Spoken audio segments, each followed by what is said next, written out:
Okay, so here we are live with another Mcfarlane DC Multiverse unboxing, and this is Superman? It's the electric blue version of Superman from the 90s. You can see it says JLA. The artwork on the back shows the regular Superman. Well, regular with a mullet. We've got mullet Superman right here. So why is this not mullet Superman? If mullet Superman is on the package, well, this wave is mostly the Grant Morrison JLA run. You might see something sticking out like a sore thumb there if you look at the cross-sell artwork. But this wave had electric blue Superman. It had Batman in the black suit. It has a hook-handed Aquaman, and it has first appearance John Stewart. Now, I don't have all these figures yet, and usually when I do a Build-A-Figure wave, I like to have all the figures in the Build-A-Figure wave. But in this case, it turns out that Aquaman is the one figure that I'm missing, and the parts that Aquaman comes with are the normal arms for Plastic Man. And so I can actually put Plastic Man together with the figures that I have now, since Batman's got the stretchy arms. I can just use the stretchy arms, so that's fine. So I figured, why wait any longer? I want to put this Plastic Man figure together. So we are going to start with Superman, which is, I think, the weakest figure in this wave, at least, you know, just from what I've seen of them in the box. This is a fairly divisive storyline and a fairly divisive look for Superman. It does have its fans, and if you like this Superman design, you know, it's you know, good for you. I'm glad you got something you like. And frankly, it was designed by one of my favorite comic book artists, Ron Frenz, who's maybe my third favorite Spider-Man artist, which, considering how, like, you know, the only people above him are Steve Ditko and John Romita Sr., yeah, that's pretty high praise. Also one of my favorite Thor artists, maybe my second favorite Thor artist after Jack Kirby. The Ron Frenz is the guy that I consider to be like the Jose Luis Garcia Lopez of Marvel. And he did some DC work in the 90s too, so he drew Superman for a while. And he was the guy who designed this suit. And I'm not a big fan of the suit. And like I said, I feel bad saying that because I'm such a big fan of Ron Frenz. But, you know, he understood the assignment and he followed through on it. They wanted to make Superman look different, and he made Superman look different, for better or worse. Now, like I said, I'm not a huge fan of this storyline or this look for Superman. I'm very traditionalist in how I like to see Superman done. I like him in the classic costume, even if like, you know, the Zack Snyder one, that's basically the classic costume. It just didn't have trunks on it. But I will take that over a New 52 costume that does have trunks on it, James Gunn. But yeah, mainly I bought this figure because I needed the body of Plastic Man. So if Plastic Man, if this Superman figure had been the guy who came with the normal arms, I wouldn't have bought this figure at all. I bought Aquaman because I like that Aquaman figure. I've got it on a back order on Amazon, so it should be coming in hopefully sometime soon. But in the meantime, I'm going to go ahead and do the other three figures so I can put together Plastic Man. So look at the back here. Nice image of Plastic Man leaping into action. It does have the order that it suggests you put them together in, and I actually am going to go in this order. Oh, no, I think I'm going to reverse it. I think I'm going to go with Green Lantern second and save Batman for last. And the reason that I'm doing that is because, you know, putting the figure together this way actually makes sense to me. But I want to save Batman for last because I've got some other Mcfarlane Batman figures that I want to go ahead and open up. I figure let's get them all in one fell swoop. So I'm going to have a 1939 Batman coming up shortly, and I'm going to have Azrael from Night's End. So that should be fun. That's the red version of Azrael. So let's go ahead and open them up. Why waste any more time on this? We know what these Mcfarlane packages look like. We don't really need to talk about it too intensively. So go ahead and pull it out. And Plastic Man's torso is held into the package with some rubber bands, but I think I can just pull it out since it's just a torso. I don't need to fool with any of that. And there's Plastic Man's torso. Thanks for watching. I hope you enjoyed it. If you did, make sure that you like and subscribe and all the fun YouTube stuff down below. Leave a comment and let me know what you think about Plastic Man's torso, both the action figure part and the character in general. And we will talk to you next time. Bye. Oh, wait. You probably want to hear me talk about the Superman figure. I thought I could get away with it, but I guess not. All right. Let's go ahead and get Superman out of the package. I'll start with his accessories first. Oh, and I got to read that card. Don't let me forget to read the card. I'm just going to go ahead and take the character out of the package first since I already started doing that. So he's got all these lightning effects, which I guess should clamp to various parts of his body. I seem to get forced to buy action figures of this character a lot, usually because of a Build-A-Figure piece.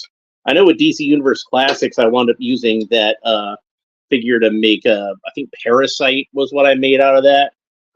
Because they made a Parasite figure, but it was like that big, bulky one with the leech mouth, and I wanted something that looked a little more Silver Age. So I used an extra Metamorpho head that I had, and used Electric Blue Superman from DC Universe Classics as the base. And like the Mcfarlane version, they also had a red version that was a chase version.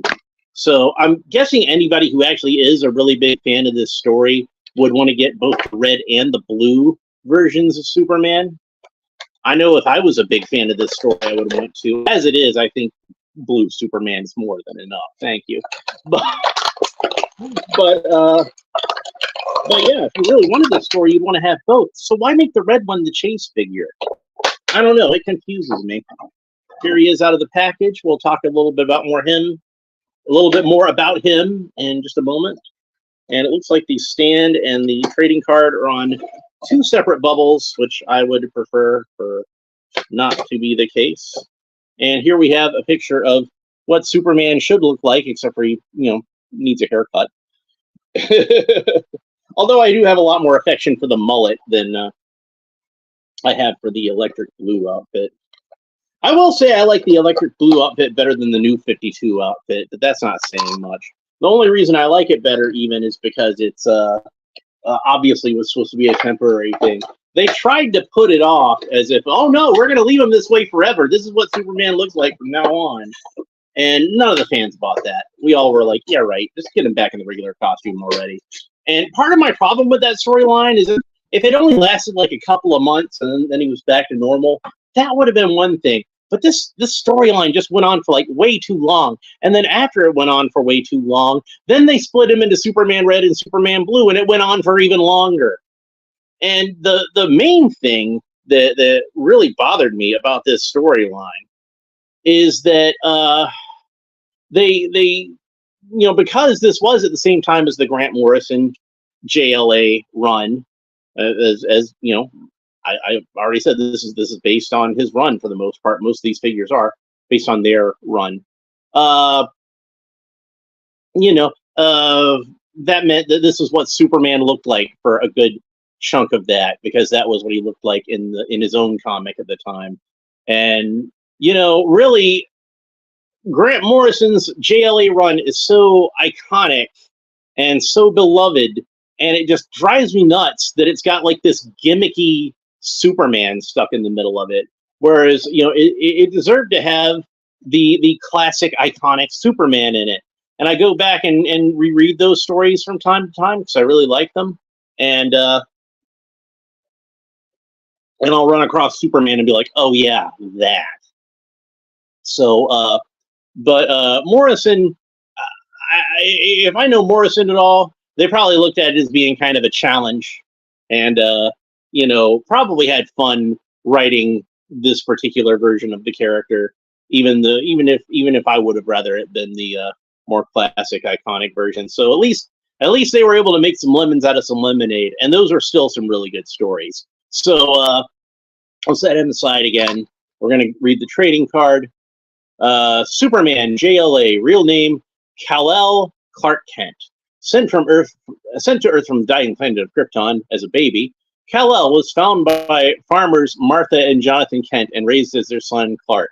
As Clark grew up, the radiation from Earth's yellow sun gave him extraordinary powers which he kept hidden. Now fully grown, he uses his powers to protect his adopted world as Superman. The Man of Steel is virtually invulnerable, has the powers of super strength, super speed, and flight. He also has enhanced visions, including heat vision, X-ray vision, super hearing, and super breath. None of those superpowers apply to this version of the character, who had weird electromagnetic powers that he was having to learn how to use superpowers all over again, because it like bullets didn't bounce off his flesh like they classically did with Superman, but he could, phase and they would just fly through him. He didn't have superhuman strength, but he could use the Earth's electromagnetic field to lift things. So basically, he had super strength. I don't know what the distinction is there. Didn't have any of his sensory powers, I don't think, but he could use his sensitivity to the Earth's electromagnetic fields, and it was just this whole thing. I was not a fan. Like I said, it just went on for way too long. So I have over here a couple of the other Superman figures to compare him to. So we have the Black Adam wave of Superman, and of course this was the one that was reused. I think I might have him around here somewhere. No, I think I took him to the other side of the room. It doesn't matter. This is the same sculpt from the neck down. So he does use the same arms as this version of Superman, and it looks like he uses the same midsection, like the abs. Does not use same trunks because he doesn't have a belt. It does use the same thighs. It's got all new calves. They do look like they're based on the same sculpt, but they're not the same sculpt because they don't have boots on them. And his feet are much more simplified. He still has the same cuffs on the arms. And I remember reading somebody complaining about how the classic Superman that they repainted from this had the cuffs on the arms, which classic Superman should not have the cuffs on the arms. But this version of Superman certainly shouldn't have the cuffs on the arms. This is like a whole one-piece unitard thing. So, and he still has the blatantly oversized fists that this one came with, but it's not the same sculpt because this one is sculpted to have bare hands and have thumbnails and everything, and this one is got wrinkles in it like a glove.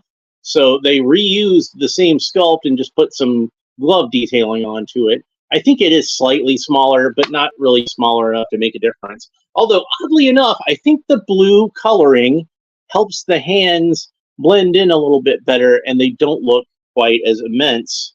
So, like I said, he's got these electromagnetic doohickeys, and I think these are supposed to clamp on at various parts of his body. So let's go ahead and do that so we can see what the accessories look like on him. And looks like some of these are supposed to clip onto his calves, and some of these are supposed to clip onto his forearms. So I'm just hazarding a guess as to what all goes where. And we got these for the forearms. Now, I keep harping on that I wasn't a fan of this storyline. And there's a lot of reasons that I wasn't a fan of this storyline.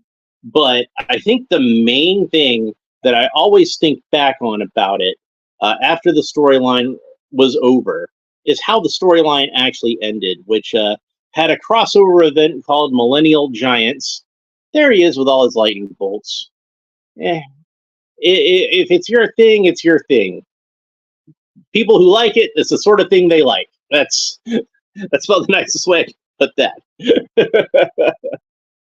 But yeah, they fought the Millennial Giants, which was like these big monster things.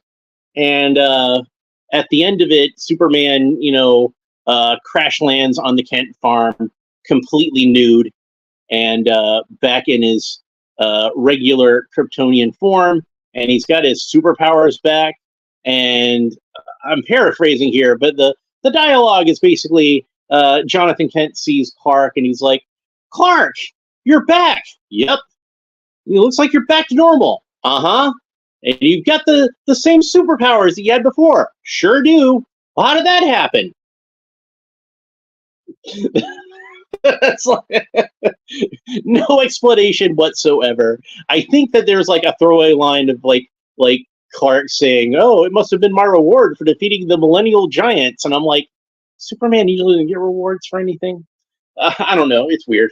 So I do notice that there is like a collar here, as if it was like a regular Superman figure that they were going to put like a fabric cape under. So I'm kind of wondering if this will be something we will see reused for a regular style Superman later on, or like a black suit Superman. Honestly, this body would be perfect to reuse for a black suit Superman. If you just molded this whole thing in black, put the silver emblem on there. You could leave the cuffs on there because that suit actually did have cuffs on it. Just paint those silver, flesh color for the neck, and then give him the mullet head. You could even reuse the mullet head they have on this guy. I think that would look cool.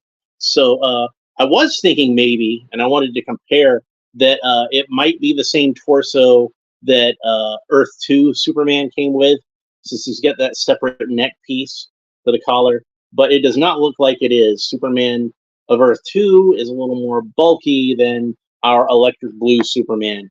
And I was also thinking before I'd even gotten it, maybe it reused some of the standard buck like they've been using a lot of lately, but it does not seem to share any parts with that whatsoever. Although that seems like that would be an obvious thing to do, is just since you already have like this plain body, just reuse it for this.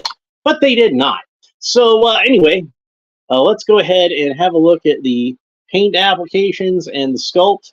And I will say this is a really good sculpt. I mean, it's a basic body, and it's a lot of parts we've already seen before. But I think most of the parts reused is fairly clever parts reuse, and most of the new parts are good parts to have in their arsenal of parts. I think that this torso is probably going to get used on some other Superman figures in the future, and it's probably going to look pretty cool. So, yeah, he does have some good paint detailing on his face, kind of reminiscent of Dr. Manhattan a little bit.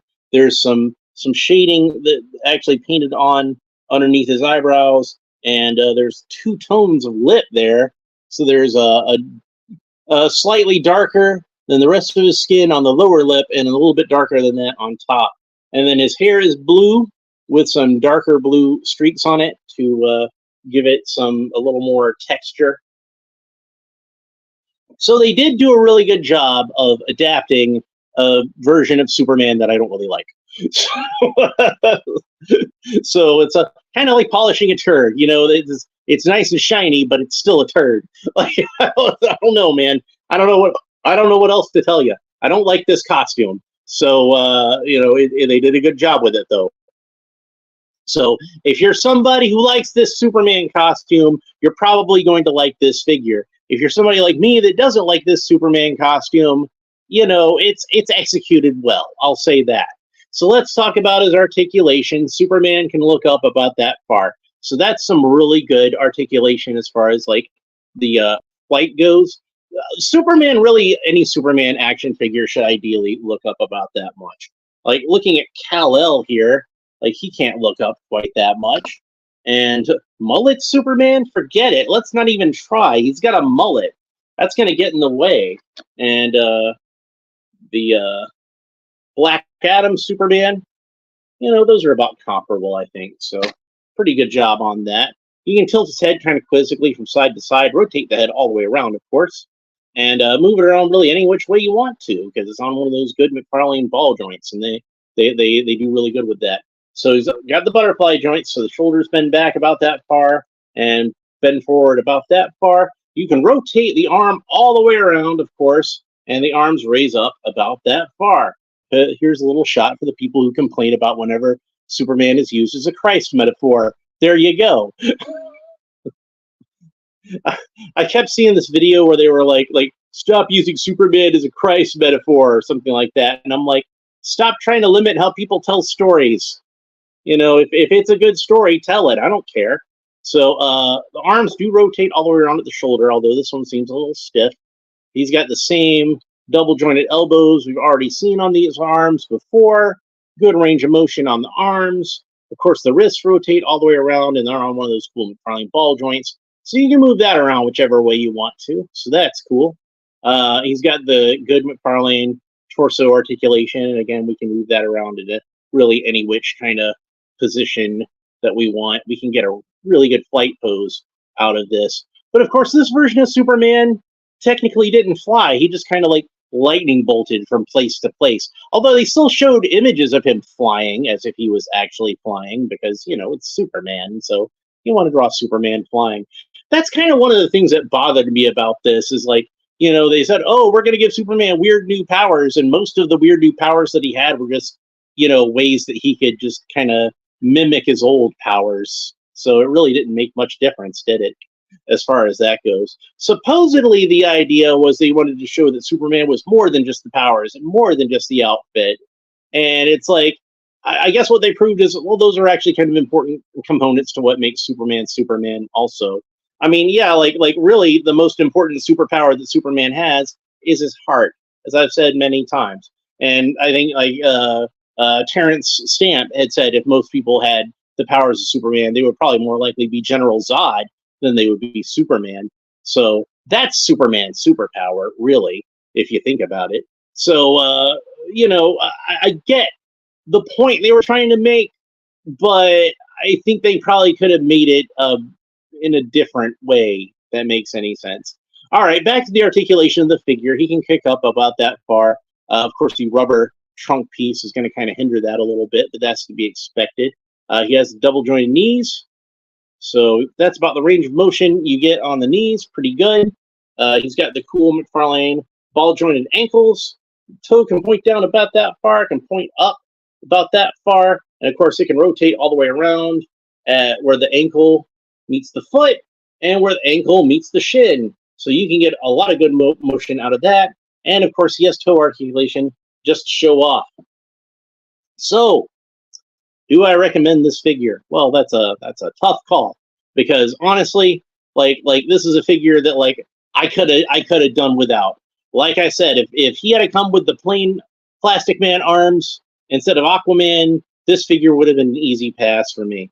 And a lot of the times when I have a figure that like I'm forced to buy for whatever reason, I get it in my hands and I find a lot of positives about it, and I'm like, you know what? I'm glad I have this figure anyway. He's actually pretty cool. But I just can't with this costume. Like I can't bring myself. It was something that was irritating to me at the time and really stuck in my craw, and it continues to stick in my craw to this day. It is nice he has the emblem on the back. That was a nice touch. Like I said, it's not really a bad design if you take it as its own thing. If this was like an original character, just imagine the emblems being different. I could imagine this as being like a fairly neat costume. And it is kind of, I think, for a 90s costume, fairly sleek and no frills, it is actually pretty nice. If I'm being, I'm trying to be objective here and look at things that I like about it. But, honestly, one thing that I think of while I'm looking at this is I'd mentioned before how Ron Frenz is one of my favorite Spider-Man artists. But for most of the run where he drew Spider-Man, he was not in the traditional Spider-Man costume. He was in the black Spider-Man costume, the one that we now know is Venom. We think of that as Venom's costume. But, it's the one that he drew for most of the run where he was on Spider-Man. That being one of my favorite runs of Spider-Man, I have a lot of affection for that costume. And I hadn't really thought about this before, but it's a basic two-tone costume with, this is white and blue, whereas Spider-Man was white and black, but it had blue highlights to it, and like a funky white version of the emblem that extends all the way over the rest of the suit. I don't know for certain if Ron Frenz was drawing a little influence from his time doing Spidey when he came up with this outfit, but that might be the case. And maybe that is something that I can look at this figure as something positive, is, it has a little bit of a connection to one of my favorite eras of Spider-Man. But as far as being a Superman figure goes, it's a weird novelty. It'd be like having an action figure of Superman with an ant head, or, Superman the original Superman red, Superman blue from like the '60s, or Superman with like the big alien head, or the lion head Superman, all that weird Silver Age stuff. Like I said, if this had been a shorter storyline, I might have come to enjoy it, but it was just so long and drawn out. I think that was the main thing that made me dislike this. Going to another extreme reimagining of a character. Pretty sure he's over here on this side. Where's my Azrael? Yeah, there it is. I am gonna have to walk around and grab it.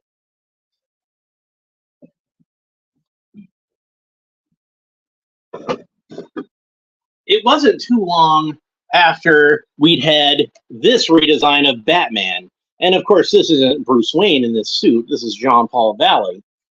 And, but that's still a pretty extreme redesign of a character that's supposed to be Batman. He was filling the role of Batman at this time. But the difference is, while this is a storyline that went on for like well over a year, I don't think it was overly long. I think it was about as long as it needed to be. Whereas the Superman Blue storyline, I think, just kind of stuck around long enough to wear out his welcome. And then when it did, they found a way to make it longer by having him split into two different characters. And I think by this point, people were just kind of sick of gimmicks in the Superman comics. Like, there were a lot of really talented creators working on those books. But they did Death of Superman. And I love Death of Superman. It's one of my favorite Superman stories of all time. The whole thing, with the Death of Superman, and then World Without Superman, and then Reign of the Superman. It's a true epic Superman story. And it went on for quite a long time. But again, it felt like it was warranted for that. But they I guess they had so much success with that, they kept trying to replicate it. They'd do like the Death of Clark Kent, or where Superman gets overpowered, or where Metropolis gets destroyed, and Superman has to try to rebuild it, and all this kind of stuff. And it's like, I think people just wanted some good quality stories, and like they were still getting them, in the Superman books from time to time.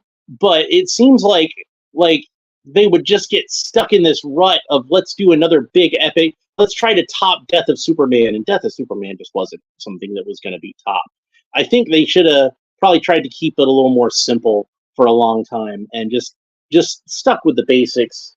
Give us the classic, the tried and true Superman that we all know and love.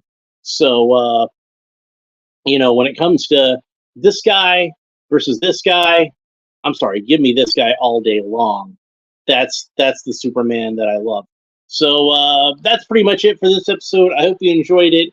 If you did, make sure you like and subscribe and all the fun YouTube stuff down below. What do you think about Superman Blue? I'm talking about the figure. I'm talking about the character in general. This is a character that's had a lot of different figures done of him. Like, what are some of the Superman Blue figures that you really like or dislike or whatever? What do you think about some of those?